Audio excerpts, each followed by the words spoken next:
કેસરગંજના ભાવિક ભક્તો જે પધાર્યા છે અહીંયા, એમની અંદર બેઠેલા પરમાત્માને મારા કોટી કોટી વંદન. મિત્રો, સવારે અમે ધામડીમાં હતા.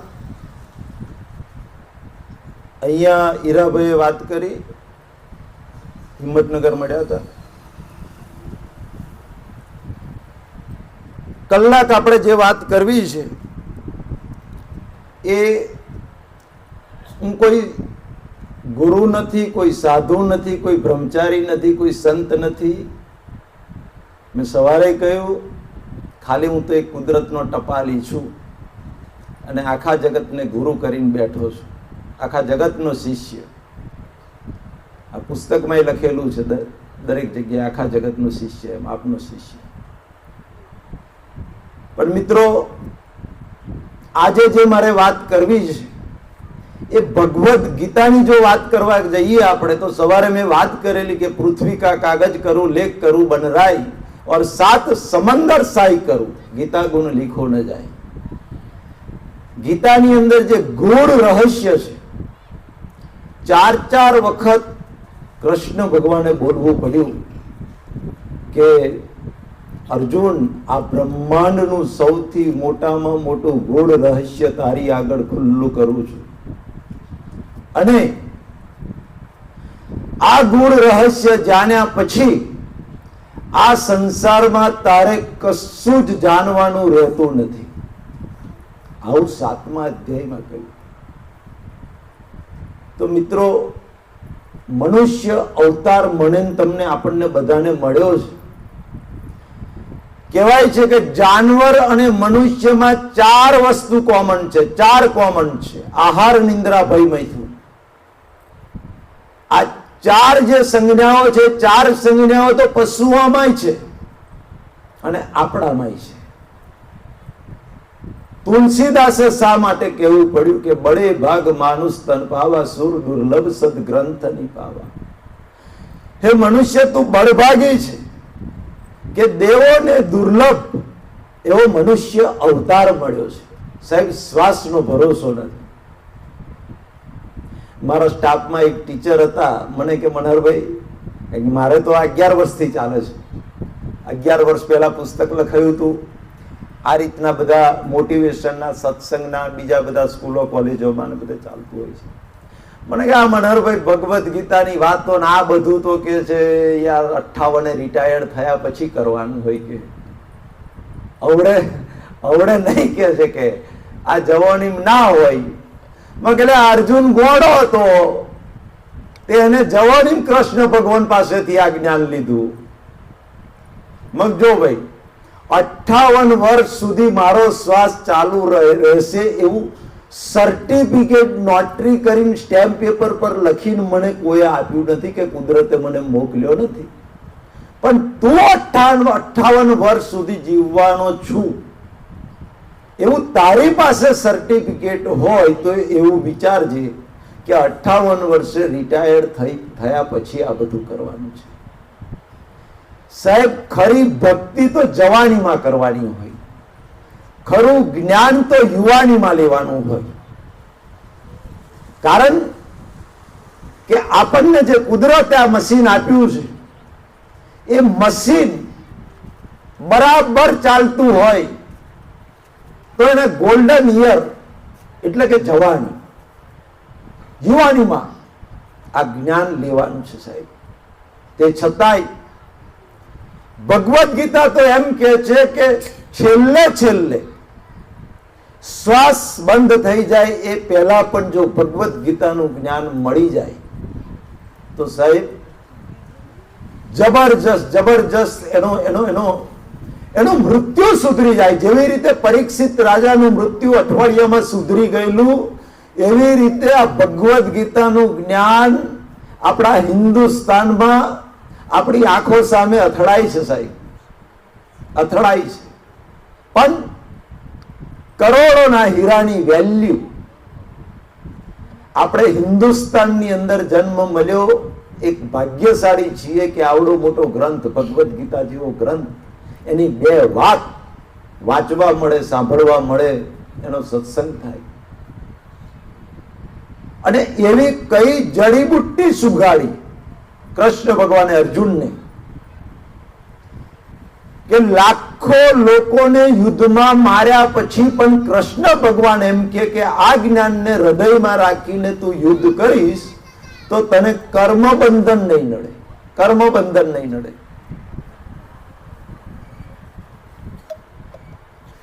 ખાસ તો મારે મિત્રો ભગવદ્ ગીતા મેં પહેલા જ કહ્યું એનું વર્ણન 1 કલાકમાં ના થાય. છેલ્લા 10 મહિનાથી યુટ્યુબ પર રોજ સાંજે 7 વાગે મારો એપિસોડ આવે છે. આજે 303મો એપિસોડ 7 વાગે અપલોડ થયો. હજારો લોકો દેશ વિદેશમાં જોવે છે. બધા રિલેક્સ થયા છે. અને સાહેબ એટલા રિલેક્સ થયા છે, એટલા રિલેક્સ થયા છે. એક બેનનો 18 વર્ષનો દીકરો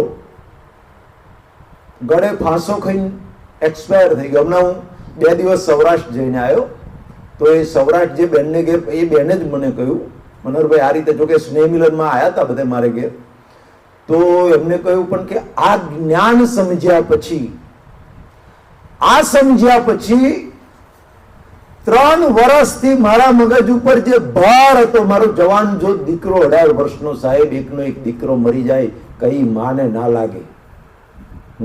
કેટલાય દુઃખો વેઠી અને છોરાને મોટો કર્યો હોય, કેટલા અરમાનો હોય દિલની અંદર, અને એ છોકરો આત્મહત્યા કરી લે. એ બેન બહુ રડેલા. પણ મનોહરભાઈ હવે ભગવદ્ ગીતાનું જ્ઞાન 10 મહિનાથી સાંભળું છું, એક ધાર્યું, મારું બધું ટેન્શન, ડિપ્રેશન ગાયબ થઈ ગયું. જીવનમાંથી ભય અને ભીખ ના જાય એને જ્ઞાન ક્યારેય ના કહેવાય. આ જ્ઞાનનો સ્વભાવ છે સાહેબ. કોઈ પણ A to Z ગમે ત્યાંથી જ્ઞાન સ્વીકારો, જ્ઞાનને ગ્રહણ કરો, કોઈ પણ જગ્યાએથી. ભગવદ્ ગીતાનું જ્ઞાન મનહરભાઈ પાસેથી એવું નહીં, હું તો નિમિત્ત છું, 1 કલાક માટે આવ્યો છું, પણ ગમે ત્યાંથી છેલ્લા શ્વાસ બંધ થઈ જાય એ પહેલા આ ભગવદ્ ગીતાનું જ્ઞાન જે છે એને 1% આત્મસાત કરી લો, વધારે નહીં, 1% આત્મસાત કરી લો યાર. તો જીવનમાંથી ભય અને ભીખ, આ બે જે છે, મોટામાં મોટો ભય મૃત્યુનો છે. સનાતન કડવું સત્ય એટલે મૃત્યુ, અને મૃત્યુ સાહેબ, મૃત્યુનો ભય નીકળી જાય. મારા પર કેટલાયના ફોન આવે, મનહરભાઈ કાલે મોત આવે તો અમને હવે ચિંતા નથી. કેમ? ભગવદ્ ગીતાનું જ્ઞાન આત્મસાત કરી લીધું. હવે અમારે ડરવાની જરૂર નથી યાર. આવું યુવાનો બોલે, યુવાનો, છોકરાઓ બોલે, અને વડીલો પણ બોલે. મને કે હમણાં હીરાભાઈને ત્યાં જ હતો અને 4 વાગે જ એક બેનનો ફોન આવ્યો બોમ્બેથી. મનોહરભાઈ અમારી દ્રષ્ટિ બદલાઈ ગઈ ગીતા જ્ઞાનથી. 10 મહિનાથી સાંભળીએ છે, અમારી અંદરની દ્રષ્ટિ બદલાઈ ગઈ. કોઈનો રાગ, દ્વેષ, માન, અપમાન બધું ગાયબ થઈ ગયું. કારણ કે ભગવદ્ ગીતાના જે સનાતન કુદરતના સિદ્ધાંતો છે, ગૂઢ રહસ્ય છે, એ રહસ્ય જેમ છે એમ બોલું છું, ઝેરોક્સ કોપી, જેમ છે એમ, જેવું અર્જુનને આપ્યું અને અર્જુનનો મોહ દૂર થયો અને અર્જુન બોલ્યા કરીશ્ય વચનમ તવ, હવે તમે કહેશો એ પ્રમાણે હું કરવા તૈયાર છું. એ જ જ્ઞાન જેમ છે એમ મને તમને સમજાઈ જાય. આ દુનિયાના કોઈ પણ મનુષ્યને સમજાઈ જાય તો સાહેબ કૃષ્ણ ભગવાને ગીતામાં ગેરંટી આપી છે, પણ 5260 વર્ષ પછી મારી જોખમદારી ઉપર હું ગેરંટી આપું છું કે એના માટે જાનવર ગતિ અને નર્ક ગતિના દરવાજા બંધ થઈ જાય યાર. કુદરતે એને મનુષ્ય ગતિમાં જ મોકલવો પડે. આટલું જબરજસ્ત એની અંદર જ્ઞાન ભરેલું છે યાર. એમને એમ નથી બોલ્યા કે આ દુનિયાની જેટલી વિદ્યાઓ છે એની સૌથી મોટી વિદ્યા તારી આગળ ખુલ્લી કરું છું અર્જુન. આ ગૂઢ રહસ્ય જાણ્યા પછી આ સંસારમાં તારે બીજું કશું જ જાણવાનું રહેતું નથી. બસ ધી એન્ડ. આ કૃષ્ણ ભગવાનના શબ્દો છે. કશી જરૂર નથી, આ જાણી લીધું એન્ડ આવી ગયું, બીજું કશું જાણવાનું રહેતું નથી. અને એટલે ગાંધીજીના ગુરુ શ્રીમદ રાજચંદ્ર બોરમીના ભવનિયામાં એમનો જન્મ થયેલો, આજે અગાસમાં એમનો આશ્રમ છે. એમને મહાન આત્મજ્ઞાની પુરુષ થઈ ગયા. આજે એમના બધા જ પુસ્તકો ઉપર એટલું જ લખેલું છે, પૂઠા ઉપર, જેને આત્મા જાણ્યો તેને સર્વે જાણ્યો. બધા પુસ્તકો પર, કારણ કે એમને લખ્યું છે કે જેને આત્મા જાણ્યો તેને જાણી લીધો. આ પુસ્તક તારે વાંચવાની જરૂર નથી. હવે તુલસીદાસ શા માટે બોલ્યા કે દેવોને દુર્લભ મનુષ્ય અવતાર? સાહેબ, આપણે તો સ્વર્ગની ઈચ્છા રાખીએ છીએ. કોઈ કહે છે કે મન તો વિમોલ લેવા આવવાનું છે, કોઈ કહે છે હું એટલા બધા પુણ્યો કરું મને સ્વર્ગ મળે. પણ ભગવદ્ ગીતાનો બીજો અધ્યાય સાંખ્ય યોગમાં ભગવાને ચોકડી મારી, ચોખ્ખું જ ના પાડી છે. અર્જુન, સ્વર્ગની ઈચ્છા રાખવા વાળા મૂઢ, અવિવેકી અને અજ્ઞાની માણસો છે. આવું ગીતામાં કેમ બોલવું પડ્યું? સ્વર્ગની ઈચ્છા રાખવા વાળા મૂઢ, અજ્ઞાની, અવિવેકી માણસો છે. એમને ખબર જ નથી સ્વર્ગ એટલે નજરકેદ છે. નજરકેદ. સાહેબ, કોઈ માણસે જિંદગીમાં ગુલાબ જાંબુ ચાખ્યો નહીં, જોયો નહીં, એને બોલાવી લાવીએ અને એને કહીએ તારે ગુલાબ જાંબુ ખાવાનો છે, તો સાહેબ કેટલો બધો આનંદ આવે એને. કેમ કે એને નોમ જ આજે વાપર્યું એટલે એને તાલાવેલી હોય અંદર. હવે ગુલાબ જાંબુ કેવો હશે, કેવો ટેસ્ટ હશે એનો. આપણે ગુલાબ જાંબુ આવીએ, એક ખાય ને એટલે એને સ્વર્ગનો આનંદ આવે. હાસ કે છે જિંદગીમાં પહેલી વાર આવું ખાધું કે છે. બીજું ખાય, ત્રીજું ખાય, ચોથું ખાય, 10-15 ગુલાબ જાંબુ ખાઈ જાય. પછી આપણે એને એમ કહેવાનું કે તારે જીવું તઈ ઊંધી અહીં રહેવાનું છે. અહીં જ મારે કે અહીં રહેવાનું છે. એક ઓયડી આપી દીધી 10 બાય 10 ની. અહીં રહેવાનું, તને 2 ટાઈમ ગુલાબ જાંબુ મળશે, એ સિવાય કશું મળે નહીં. સાહેબ, 2 દાડા હારો લાગે, અઠવાડિયું થાય ને એટલે અભકે પડી જાય. પછી એ અઠવાડિયા પછી એવો રોટલો માગે કે હવે ગુલાબ જાંબુ ખાવો નથી. આ દશા કૃષ્ણ ભગવાન એટલા માટે બોલ્યા કે ત્યાં આ દશા છે. આ મનુષ્ય અવતાર જે મળ્યો છે સ્વર્ગ માટે નથી મળ્યો, ગીતામાં ના પાડી છે. આ મનુષ્ય અવતાર શાશ્વત સનાતન સુખ મુક્તિ માટે મળ્યો છે. કેમ દેવોને? તો કે દેવીઓનીમાં માત્ર ભોગવટો છે, જાનવર ગતિમાં માત્ર ભોગવટો છે, નર્ક ગતિમાં માત્ર ભોગવટો છે. મનુષ્ય ભાવમાં 2 સત્તા આપી છે. એક કર્મ બીજ નાખવાની સત્તા. નવું કર્મ બીજ, પાપ કે પુણ્યનું બીજ, એ માત્ર ને માત્ર એની સત્તા મનુષ્ય પાસે છે, આપણી પાસે છે. જે આખું ગીતામાં ભાવ વિજ્ઞાન ખુલ્લું કર્યું ભગવાને બીજા અધ્યાયમાં. આ મનુષ્ય અવતારમાં જે મને તમને સત્તા મળી છે, ભાવ સત્તા, એ ભાવ એટલે કદાચ કૃષ્ણ ભગવાને ગીતામાં બોલવું પડ્યું કે અર્જુન, જ્યાં જ્ઞાનીઓ જાગે છે ત્યાં અજ્ઞાનીઓ ઊંઘે છે, અને જ્ઞાનીઓ ઊંઘે છે ત્યાં અજ્ઞાનીઓ જાગે છે. આની પાછળ તો જબરજસ્ત ભાવ વિજ્ઞાન ખુલ્લું કરી દીધું. કારણ કે કર્મ બીજ ભાવમાં પડે છે, ભાવમાં પડે છે.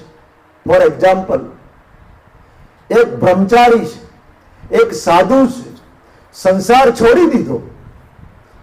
સંસાર છોડી દીધો ને કોઈ એવી જગ્યાએ જઈને બેસી જાય છે. સાહેબ, લગ્ન નથી કર્યા અને ધૂણી ધખાઈને બેસી જાય છે. બ્રહ્મચારી છે. કુદરત કે એ તો તારું પ્રારબ્ધ કર્મ છે. તો સંસાર છોડી સાધુ થયો, બ્રહ્મચારી થયો, ખોટું નથી. કુદરત કે તારો ઉદય કર્મ છે, તારા બીજનું પરિણામ છે, તારો પ્રારબ્ધ છે. પણ ગીતામાં જે ભગવાને વાત કરી એ હું કહેવા માંગુ છું. કઈ જાગવાની વાત કરી છે તો કે એ બ્રહ્મચારી બેઠા હોય, એ સાધુ બેઠા હોય, ભગવા પહેરેલા હોય, ગળામાં 8-10 રુદ્રાક્ષની માળા હોય, મોટી જટા બાંધી હોય, બેઠેલા હોય. અમારે પાવાગઢ આવજો, પાવાગઢમાં પગથિયા પરથી ચડતા જશો ને તો રસ્તામાં આવા 1000 મળશે બેઠેલા બાજુ પર. પણ કુદરત કે અમારી નજર તારી ક્રિયા પર નથી, તારા ભાવ પર છે. એ બ્રહ્મચારી જો કોઈ દીકરી જતી હોય, કોઈ મા બેન દીકરી જતી હોય ને એનામાં વિષય વાસનાના ભાવ જાગે તો કુદરત કે છે તું અમારો ગુનેગાર છું. તારું બીજ ભલે બહાર તે ભગવા પહેર્યા છે, બહાર તે સાધુનો બ્રહ્મચારીનો વેશ ધારણ કર્યો છે, પણ અંદર વિષય વાસનાના કીડા ખદબદે છે. અંદર ભાવ, કોઈ સુંદર યુવતી પસાર થતી હોય અને તું ભલે સાધુનો વેશ ધારણ કર્યો પણ અંદર વિષયનો કીડો ખદબદતો હોય, કુદરત કે અમારી નજરની અંદર તું જાનવર ગતિનું કર્મ બાંધી રહ્યો છું. આ વિજ્ઞાન સાહેબ 10 મહિનાથી ખુલ્લું થઈ રહ્યું છે. 10 મહિનાથી. આજે 303મો એપિસોડ છે. એટલે હું વેલ્યુ સમજાવું છું ખાલી, કારણ કે એનો પાર આવે એવો નથી.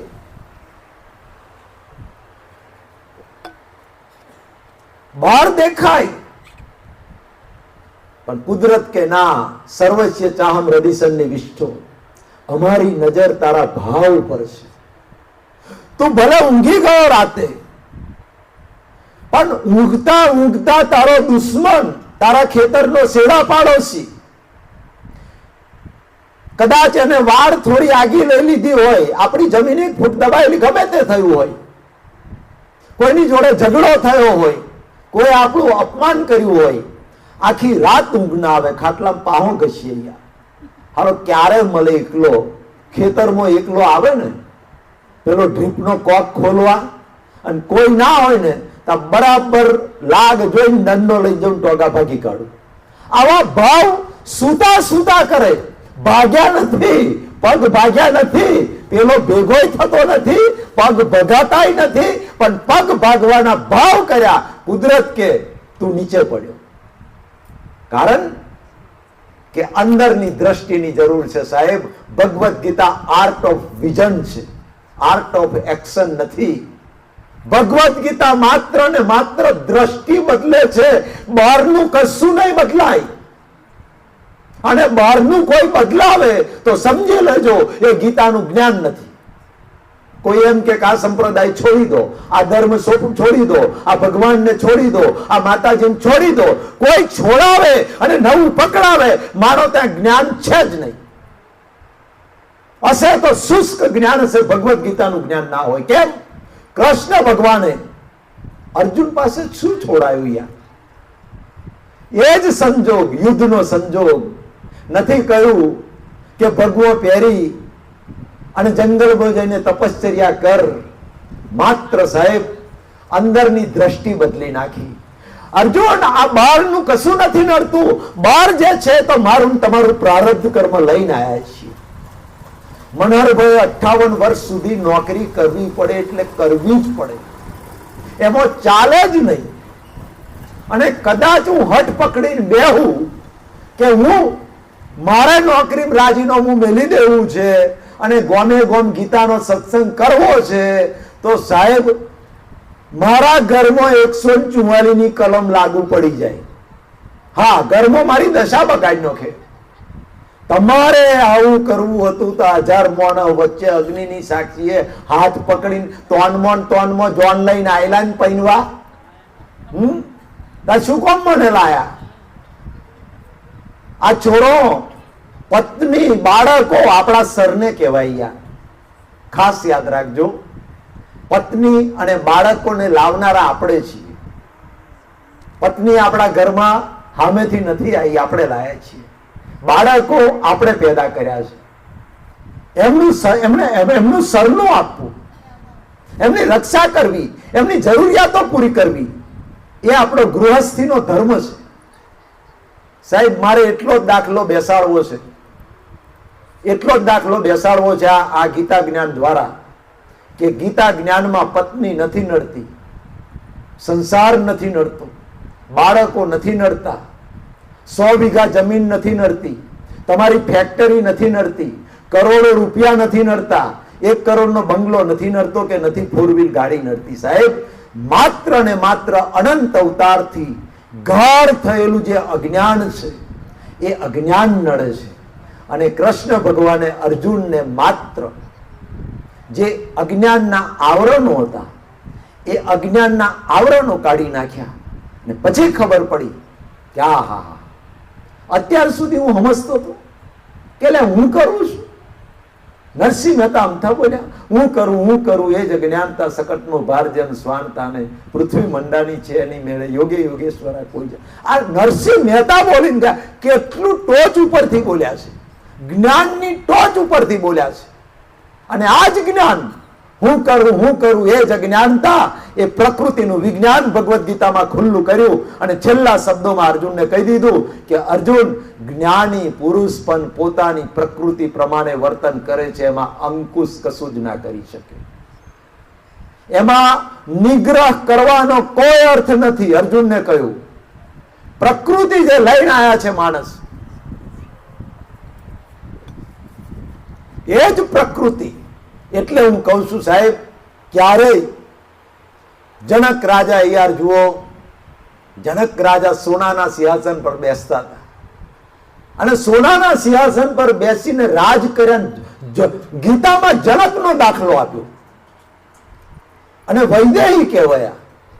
બધાને કહું છું, જનક રાજાને સોનાનું સિંહાસન ના નડે તો મારી બહેનોને 2 તોલાની ચેન કે મંગલસૂત્ર કઈથી નડે યાર? આ જ્ઞાનમાં ના નડે. હું તો બધાને કહું છું યાર, છોડા છોડી પહેરાવો ત્યારે 10,000 નો સૂટ પહેરજો અને બહેનો 5,000 ની હાડી પહેરજો, સારામાં સારો સ્પ્રે છોંટજો.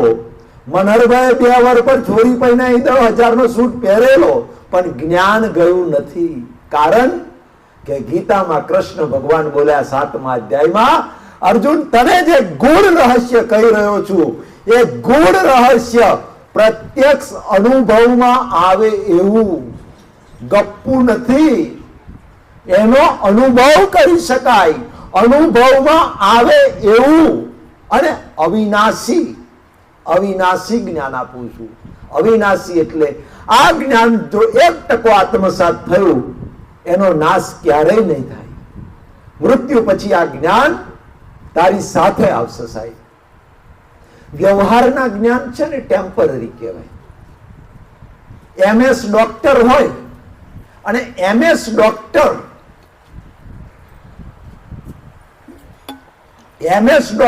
ઓપરેશન કરે,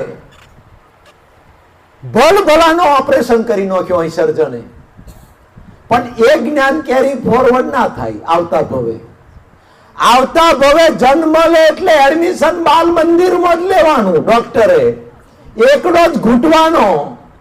કેમ? તો કે આ સંસારના વ્યવહારિક જ્ઞાન છે એ ટેમ્પરરી જ્ઞાન છે. આ ડોક્ટરની વાત આવી ને એટલે મને એક વાત યાદ આવી. ભગવદ્ ગીતાની અંદર કૃષ્ણ ભગવાને એક લાલ ઝંડી બતાવી છે. જો વાંચી હોય તો ખબર પડશે. અર્જુન,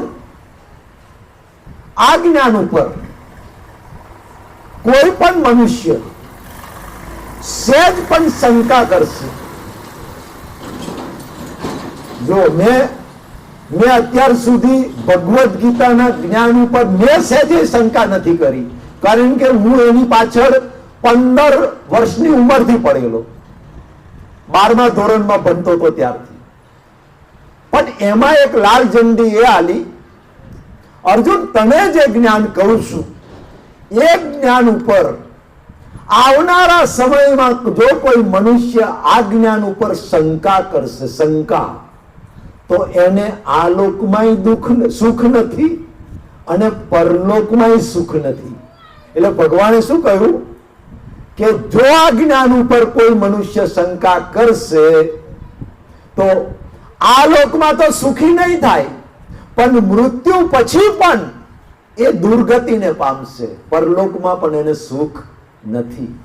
અને એની સામે જબરજસ્ત વચન આપી દીધું, પ્રોમિસ આપી દીધું કે આ જ્ઞાન ઉપર જેને 1% પણ તાલાવેલી જાગે, મનુષ્ય ભવમાં અડધો ટકો 1% આત્મસાત કરે તો મૃત્યુ પછી ઉત્તમ કર્મો કરનારાની ગતિને પામે છે.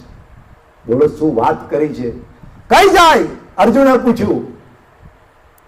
એ જીવાત્મા ભગવદ ગીતા જાણવાની તાલાવેલી લાગી અને એનું મૃત્યુ થયું, ટિકિટ ફાટી જાય. મને જવાબ આપો કે કઈ જાય? એ જીવાત્માનું શું થાય? ત્યારે ભગવાન બોલ્યા, નમે ભક્ત પ્રણશ્યતિ. અર્જુન, આ જ્ઞાનની અંદર જેને પગ મૂક્યો છે, કોઈ સંજોગોમાં એની દુર્ગતિ શક્ય નથી. દુર્ગતિ શક્ય નથી. કઈ જાય?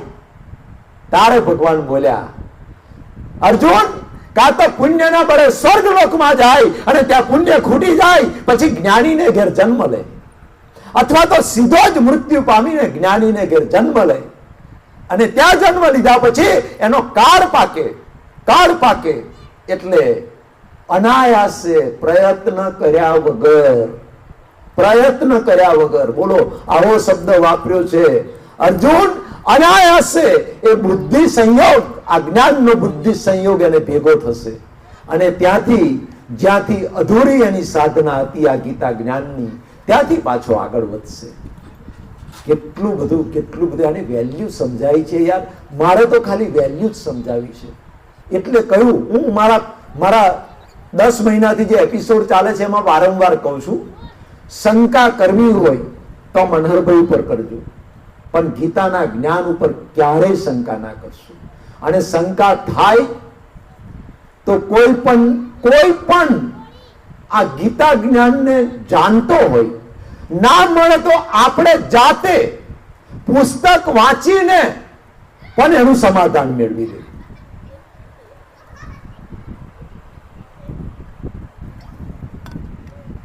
એટલે હું બધાને કહું છું, કેટલાના ફોન આવે, કોઈને પ્રશ્ન થાય એટલે ફોન ઉપર એનું સમાધાન થઈ જાય, ફોન આવે એટલે.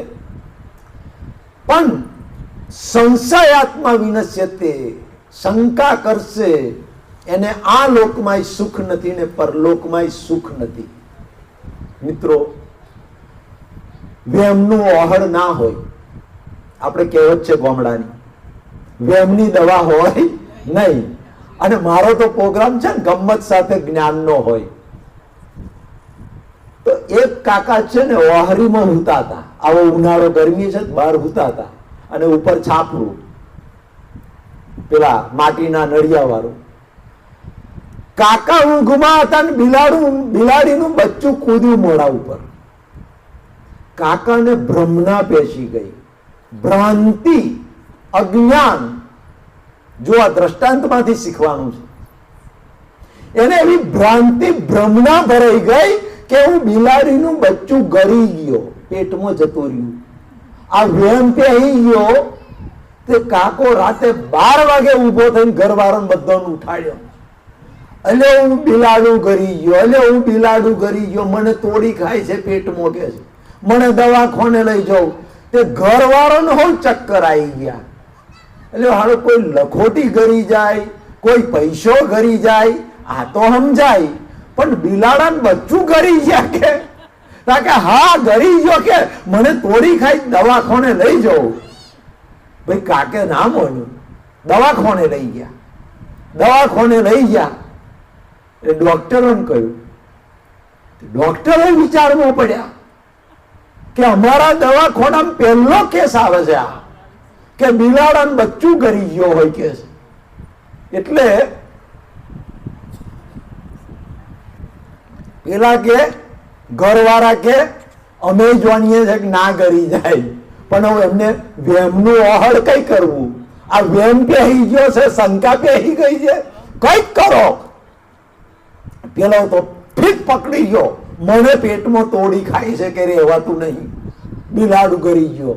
ડોક્ટરોએ કોન્ફરન્સ કરી, મીટિંગ કરી અને એ મીટિંગમાં 4-5 ડોક્ટરો ભેગા થયા. ડોક્ટરોએ ડિસિઝન એવું લીધું, હવે આ કાકાને વેમ પહેરી ગયો, વેમની આપણી પાસે દવા નથી, કેન્સરની દવા છે પણ વેમની દવા નથી, એટલે એમને એક નક્કી કર્યું કે આપણે નાટક કરીએ. કાકાને ઓપરેશન થિયેટરમાં લઈ જવાનો, કાકાને બેભાન કરવાનો શીશી હુંગાડી, કાકા બેભાન થઈ જાય એટલે પેટ ઉપર ચીરો હોવ કરવાનો, આખો ચીરો મેલ દેવાનો અને ચીરો મેલીને ટોંકા લઈ લેવાના.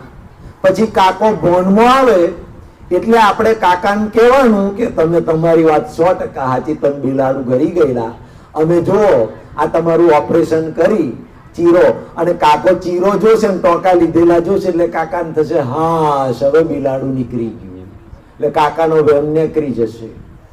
એક ડોક્ટર બુદ્ધિશાળી હતો, પણ કે કાકો કદાચ એમ કે તમે બિલાડું ઓપરેશન કરીને કાઢ્યું એ લાવો જોઈ તો કઈ ત્યાં લાવીશું આપણે. પેલા ડોક્ટરો કે હારી વાત તો તારી સાચી, કે વાત બુદ્ધિ માંગી લેવી છે, જેવી તેવી વાત નહીં. તે ભાઈ ડોક્ટરો એક બિલાડાનું બચ્ચું શોધી લાયા અને કમ્પાઉન્ડરને ઓપરેશન થિયેટરમાં પડદાની પાછળ લઈને ઉભો રાખ્યો. નાટક કરવાનું હતું, નાટક કર્યું, ચીરો બીરો કરીને ટોંકા લઈ લીધા. ડોક્ટરો કાકાને રાહ જોઈને કાકો ચારે ભોનમાં આવે, ચારે ભોનમાં આવે. એવામાં કાકો ભોનમાં આવ્યો. ભાઈ કાકો ભોનમાં આવ્યો એટલે ડોક્ટરો તરફ કાકા કાકા કે તમારી વાત 100% સાચી, તમે બિલાડું ગરી ગઈ લાગે છે. જુઓ કે અમે તાકે હું નતો કેતો યાર, કે તમે બધા નતા મોનતા. પછી કાકાને બેઠો કર્યો, કાકાને પેલો ચીરો જોયો ને એટલે ચીરો જોયો, ટોંકા લીધેલા આખા પેટ પર. કાકાને હાશ થઈ ગઈ, હાશ મારું બિલાડું નીકળી ગયું કે.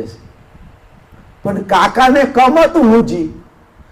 કાકો કે પણ બિલાડું કાઢ્યું એ તો લાવો હું જોઉં. કમ્પાઉન્ડર પેલો ઉભો રાખેલો બહાર પાછળ પડદાની પાછળ, અલ્યા બિલાડું લાય કે છે. બિલાડું જોયું તો કાકે રાડ પાડી મોટી, તમે બધા જ ડોક્ટરો જુઠ્ઠા છો, કે તમે બધા મને છેતરો છો, તમે બિલાડું કાઢ્યું નહીં, આ ચીરો તમે ખાલી કર્યો છે, નાટક કર્યું છે. ડોક્ટર કે તમારી પાસે સાબિતી શું? અરે કે મારી પાસે સાબિતી છે.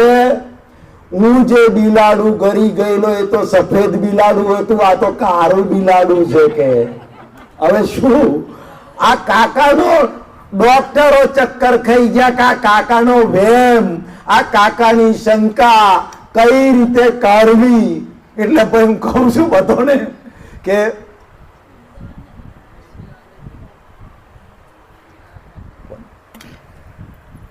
એટલે હું બધાને કહું છું કે